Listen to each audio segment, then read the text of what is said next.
I think that our guests also share your vision of the forum as a great platform to exchange knowledge and exchange our views on food safety and what should be done to ensure that the food system in Uzbekistan is sustainable. Dear guests, I just want to pay your attention that on your tables you see these devices and earphones, because our guest today will speak English and Uzbeki. So here, please use this device for the translation. And now let me pass the floor to Anup Jagwani. Anup, you could either use the mic that we have near you or just use this one. Okay.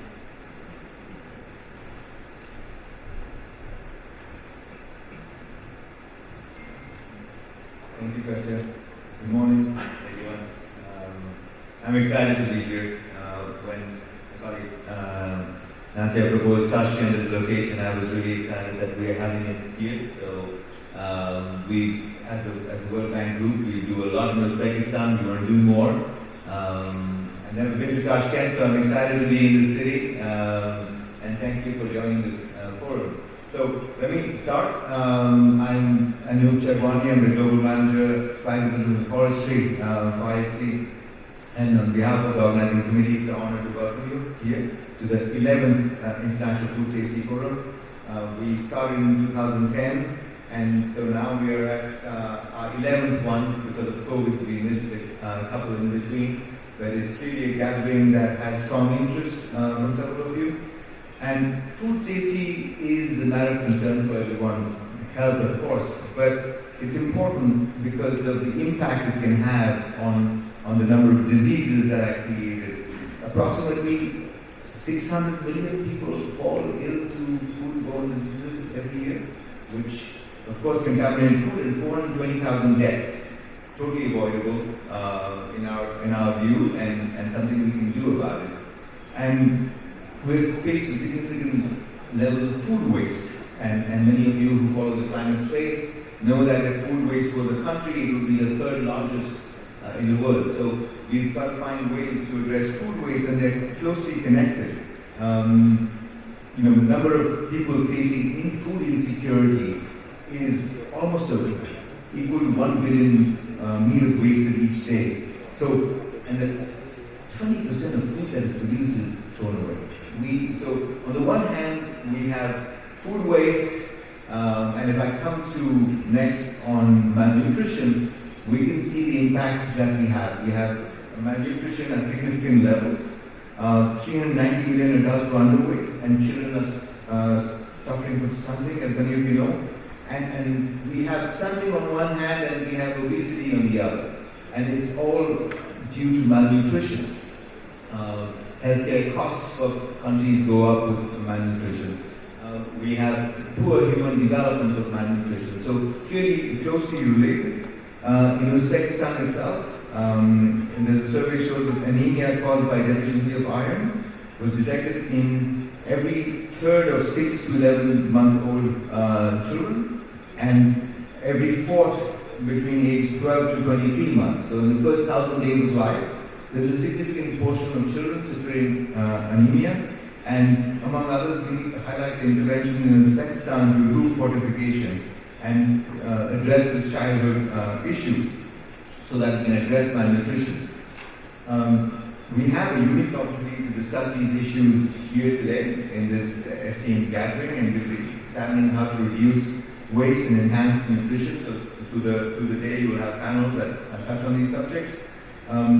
As IFC, I should have touched on what we do, not only a valued partner, but a catalyst for positive change in this industry.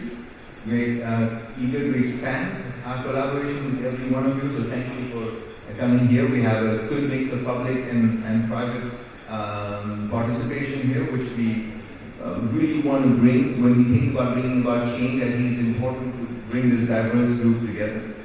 Some of you have heard about our Global Challenge programs, and food and nutrition security is one of those 6 challenge programs, and which in our effort to address these challenges of food and nutrition security, we're bringing together the World Bank Group. Many of you who know the institutions of the World Bank Group, some would work with the public sector, some with the private sector, and we're bringing them together for impact or scalable programs. So today, let's dive into have meaning conversations on how we can scale these standards and improve safety and quality. I'm looking forward to learning from a lot of the experts that are here in this area. And as Ashraf said, I encourage you to participate in these discussions actively. In closing, special thanks to the government of Uzbekistan, sponsors, FIAS and GAPA's fleet, and as well to all the international organizations here, food and private companies and private sector representatives. Thank you to our colleagues at the World Bank, World Health Organization, World Food Program, STDF, Standards and Trade Development Facility, Global Gap, you set the standards, UNICEF, Uzbek's Agency of Sanitary and Epidemiological Well-being, Tashkent Medical Academy, Association of Businesswomen of Uzbekistan, Center for Digitization of Ministry in Agriculture, and Center for International Private Enterprise. So, with all the participants in the forum, I'm sure we will rich discussion. And finally, thank you to IFC's country team in Uzbekistan for helping us make this happen. Thank you. Yeah, no, I completely agree with your statement that food safety is not an individual concern. It's a shared responsibility that impacts everyone. And thank you very much for mentioning not only food safety, but a link to food nutrition and food fortification that also impact public health. So now it's time to pass it over to Dr. Michał Rutkowski, World Bank Regional Director for Human Development in the Europe and Central Asia region, to deliver his welcome speech. Thank you very much. If you permit me, I speak from here for two reasons. First, to make it ceremonial. Second, to test the microphones on the podium as you will be using them throughout the day. It's a great pleasure to be here. Thank you, Anu, for mentioning the World Bank. Indeed, I am here the World Bank, not IFC representative, but together we form the World Bank Group, and we are very proud of our increasing togetherness. Thank you for the organizers, thank you for the government, to the government of Uzbekistan for this great organization of the forum. As I am from the World Bank, I am expected to say a few words about the global picture, and I will look in a second and I make a few specific comments, and it will all come in quick succession. But on the global picture, I just wanted to give you the following sense. Actually, things are changing when you look at medium-term, long-term trends in the right direction. So basically, we have 40% decline in child stunting. All of you know what stunting is. For those of you who do not, it's how tall children are compared to their age. So we have 40% decline. But at the same time, when you look at the stock, you have 148 million of children under the age of 5 still stunted. So very difficult to be satisfied with the progress. When you look at anemia, another very important factor contributing to malnutrition and stunting, 1 in 3 women in critical reproductive age are in that situation, and here we do not have a good trend. Here we have a bad trend because there is a steady increase in anemia rates for a number of reasons, which I am sure some of them you will be debating, starting with social norms to others. I'm happy Anu mentioned the other aspect of malnutrition, which is overweight, obesity, and this is on a huge rise, including in lower income countries. Some people think it's a high-income country issue, not at all. We have over 70% of overweight people in lower and middle-income countries alone. So it's a big deal.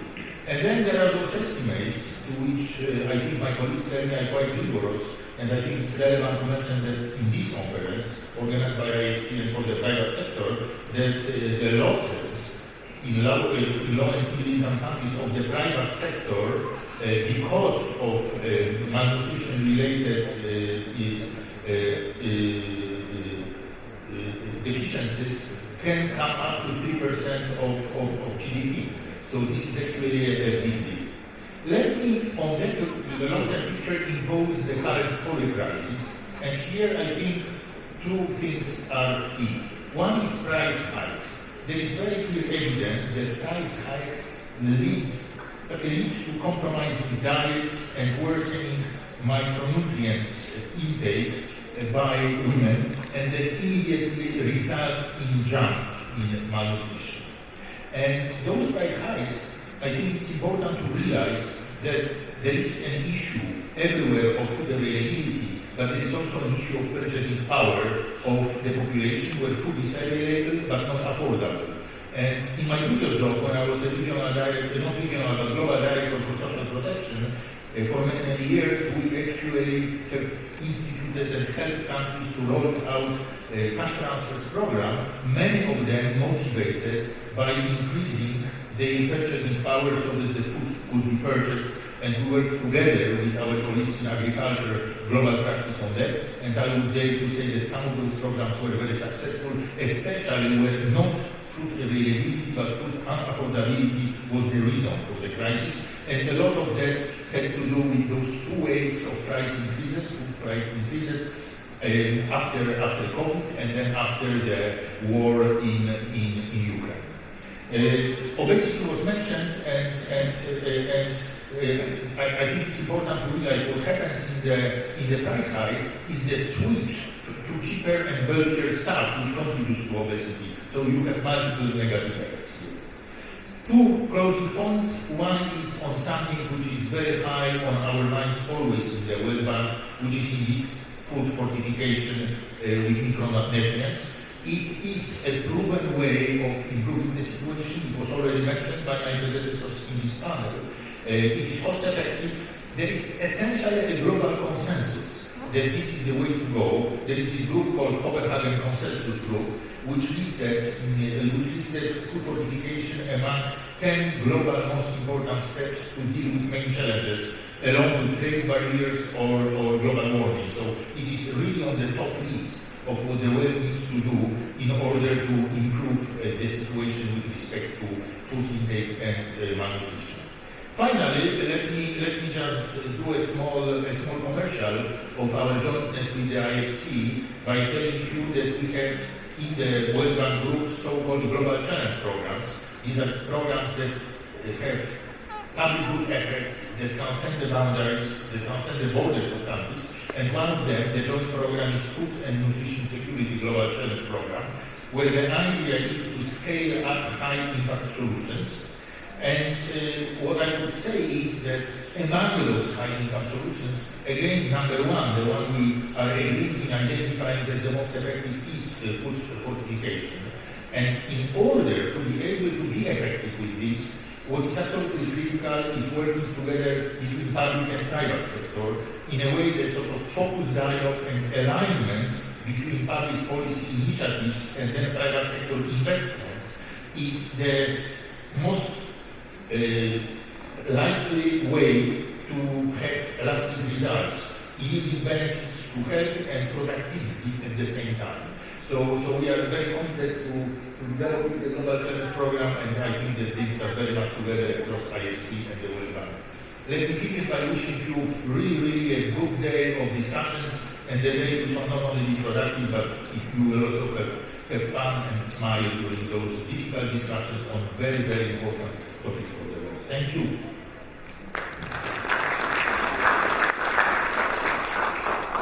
Thank you, Dr. Rutkowski. I think that mentioning of the Global Challenge Program by you and by Anoop is a great example of synergy between IFC and World Bank, and also it shows that we do understand the importance of food nutrition for human health. And also appreciate for sharing statistics that illustrates very well why food nutrition issues are to be addressed in the region and also in Uzbekistan. I think that it is crucial for every government to act in the best interest of its population, and this includes prioritizing activities and actions on improving food nutrition. So following this logical progression, I would like to invite Dr. Nurmat Atabekov, First Deputy Head of the Sanitary and Epidemiological Well-being in Public Health Service of the Republic of Uzbekistan. Dear ladies and gentlemen, Dr. Atabekov will speak in Uzbek, so those who are English-speaking audience, please use your devices and earphones. Assalamu alaikum. Hurmatli mehmonlar, xonimlar va janoblar. Gap shundaki, aynan mana shu 11-xalqaro forumni O'zbekistonda Toshkent shahrida o'tkazilayotgani biz uchun juda bir katta bir muvaffaqiyat garov hisoblanadi. Sizlarni oziq-ovqat yo'qotishlarini kamaytirish va ovqatlanish sifatini yaxshilash, oziq-ovqat mahsulotining xavfsizligi sohasini mutlaq talabi mavzusidagi aynan mana shu forumda qutlash baxtidan mamnunmiz. Ushbu xalqaro forum yuqorida tashkillashtirilgan negaki Jahon banki guruhi a'zosi Xalqaro moliya korporatsiyasi vakillariga chuqur minnatdorchiligimizni izhor qilishga ruxsat bergansiz. Oziq-ovqat mahsulotining xavfsizligi har bir davlatning siyosatining muhim yo'nalishlaridan biri hisoblanadi. Shu o'rinda O'zbekiston Respublikasida ham milliy qonunchilikni xalqaro talablar, jumladan Jahon savdo tashkiloti talablariga moslashtirish jarayoni hozir ketyapti. Bu borada Sog'liqni saqlash vazirligi huzuridagi sanitariya-epidemiologik osoyishtalik va jamoat salomatligi qo'mitasi tomonidan oziq-ovqat mahsulotlari xavfsizligi to'g'risidagi qonun loyihasi ishlab chiqildi va hozirda mazkur loyiha tegishli idoralar bilan kelishish jarayoni ketyapti. Ushbu qonunda oziq-ovqat mahsulotlari xavfsizligi sohasidagi munosabatlarni tartibga solish, inson hayoti va sog'lig'ini hamda iste'molchilar manfaatlarini himoya qilishni ta'minlash maqsadlari e'tiborga olingan.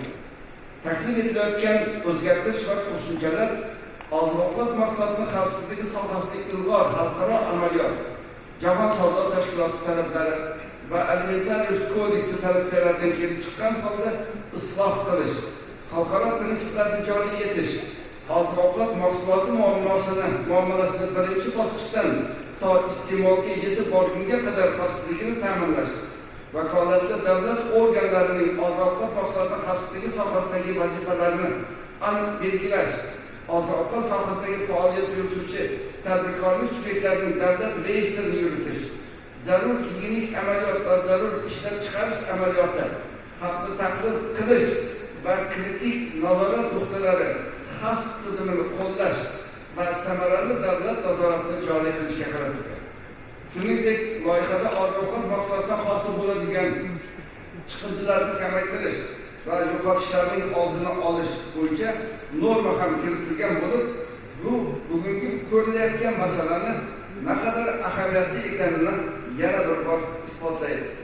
Hurmatli forum ishtirokchilari, sizlarga oziq-ovqat mahsulotlari xavfsizligi bo'yicha ilg'or tajribalarni o'rganib chiqishda, sohadagi dolzarb masalalar bo'yicha fikr almashishda juda katta bir yutuqlar tilab qolayman.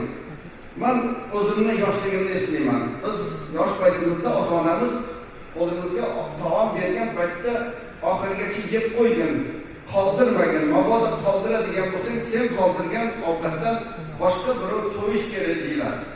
Bundan ko'rib turibdiki, biz azaldan isrofgarchilikni oldini olishga qaratilgan bir tadbirlarga hamokan yashaganmiz. Ishonchim komilki, mazkur forum sohadagi mutaxassislar, tadqiqotchilar va biznes vakillari uchun o'zaro hamkorlik va tajriba almashish platformasi bo'lib hisoblanadi. Hurmatli mehmonlar, e'tiboringlar uchun rahmat. O'ylaymanki, biz bugun samarali fikrlashib, barchamiz o'ylagan maqsad uchun yana bir qadam bo'lsa ham yaqinlashamiz. E'tiboringlar uchun katta rahmat.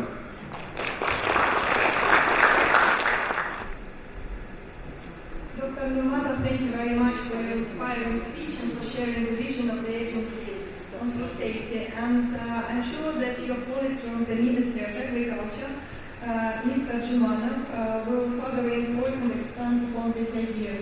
Please welcome.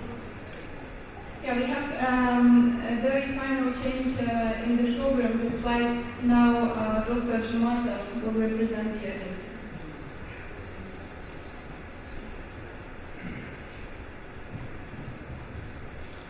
Доброе утро, уважаемые гости, уважаемые участники мероприятия этого форума. Для меня большая честь участвовать сегодня на форуме и обращаться к вам с этой трибуны.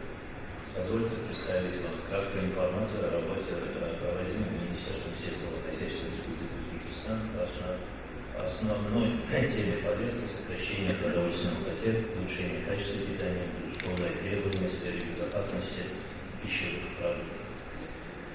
Ни для кого не секрет, что в последние годы обеспечение продовольственной безопасности становится глобальной проблемой на фоне острых политических, экономических и вооруженных конфликтов между государствами, глобальными изменениями климата, неравенства между населением, пандемии и растущего голода. Несмотря на это, в сфере сельского хозяйства и пищевой промышленности нашей республики достигнуто немало положительных результатов. В 2023 году объем валового внутреннего продукта Узбекистана составил 1 квадратиллион 666,5 триллиона сумм текущих цен. За январь-декабрь 2023 года объем продукции сельского, лесного и рыбного хозяйства составил 426 триллионов 264 миллиарда соток. А также объем пищевых продуктов составил 83 триллиона 903 миллиарда соток. Объем инвестиций, вложенных в развитие пищевой и сельскохозяйственной отрасли, составил 2,5 миллиарда долларов, увеличивающие на 144% по сравнению с 2017 года. А также в результате реализации проекта переработки сельскохозяйственной продукции и развития пищевой промышленности количество предприятий в 2023 году достигло 22,5 тысяч. А также увеличилась мощность по переработке фруктов и овощей увеличилась в 1,5 раза, мясо 1,4, молока 1,5 раза, производство растительного масла 1,2 раза, а стоимость продуктов достигла 86 триллионов соток. Также количество агрологических центров достигло 78 штук, вместимостью 1 миллион 197 тысяч тонн и 1951 штук холодильных складов вместимостью 1 миллион 250 тысяч тонн. География экспорта фруктов, овощей и продуктов питания в 2023 году расширилась и достигла 2 миллиарда долларов, увеличившись почти вдвое по сравнению с 2016 годом. По оценкам ФАО, на основе вышеуказанных достижений продовольственной безопасности и глобального индекса голода в рейтинге глобального индекса продовольственной безопасности в 2022 году позиция Узбекистана составила 57,5 балла и из 112 стран, поднявшись с 85 на 73 место, и среди 10 самых высоким ростом заняла первое место. Узбекистан также занял 21 место из 125 стран в глобальном индексе голода, опубликованном в 2023 году.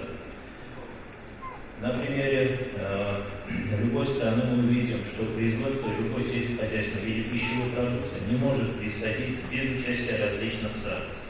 В чем это выражается? В процессе выращивания сельскохозяйственной продукции используется семяноудобрение, средства защиты растений, производимые в разных странах.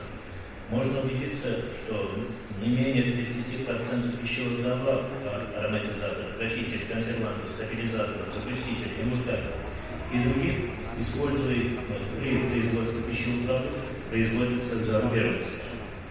Принимая во внимание, что безопасность пищевой продукции является неотъемлемой частью продовольственной безопасности, обеспечивание безопасности пищевой продукции в нашей республике, она регулируется действующими законами, а также санитарными правилами и нормами, гигиеническими правилами и нормами в области технического регулирования.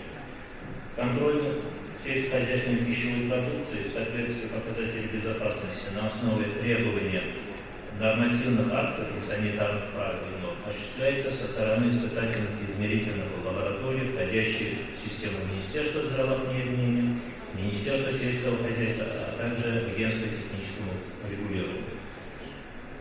Кроме этого, создана современная комплексная лаборатория агрофуд, техноцентр, входящий в состав АТИАП Интернационал сервис, который проводит анализы по показателям безопасности, установленным санитарным странам-импортерам. Эта лаборатория, это частная лаборатория, она работает совместно государственных предприятий. Следует отметить, что разрабатывается проект нормативно-правового документа, который включает механизм его регулирования и решения проблем при системном подходе к принятию мер по предотвращению и устранению потерь и превращению сельскохозяйственных продуктов, а также выпуск отходов при хранении и продаже сотрудников. По вышеуказанным действующим стандартам в республике действует 5000 стандартов, из них 640 национальных стандартов, 4100 международных и региональных стандартов, а также 174 стандартов зарубежных стран. Ведутся работы по изучению актуальности внесения изменений и дополнения разработки проектов новых стандартов и систематические работы по регистрации. Уважаемые участники форума, проделанная выше работа не произошла само собой. Мы должны понимать, что в результате последовательной политики, проводимой главой нашего государства, и принятых нормативных правовых документов. В то же время мы не останавливаем работу по развитию этого направления. На основе последовательного и глубокого анализа мы также заявляем о своей готовности работать вместе ради развития и будущего нашей Родины и обеспечения безопасности пищевых продуктов. Спасибо за внимание.